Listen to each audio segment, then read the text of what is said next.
जनतेच्या नेतृत्वाचा नायक फक्त बाबा नायक। चाळीसगावातून एक मोठी बातमी समोर येत आहे।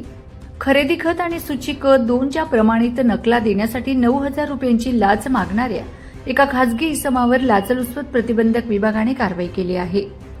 संशयित आरोपी सुनील शिवदास निकम वय 47 राहणार चाळीसगाव यांनी तक्रारदाराकडून आधीच 5,000 रुपये स्वीकारल्यानंतर उर्वरित 4,000 रुपये घेताना रंगेहात पकडण्यात आले।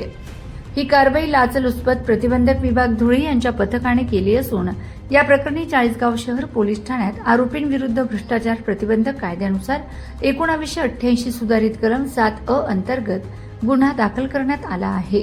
ही कारवाई पोलीस उपअधीक्षक सचिन साळुंखे यांच्या मार्गदर्शनाखाली पोलीस निरीक्षक यशवंत बोरसे व त्यांच्या पथकातील कर्मचारी राजन कदम, मुकेश अहिरे, संतोष पावरा, प्रवीण मोरे, मकरंद पाटील, सागर शिर्के, प्रेरित चौधरी, चंद्रकांत सेंदाणे, रेश्मा परदेशी, सुधीर मोरे, जगदीश बडगुजर यांच्या पथकाने केली आहे।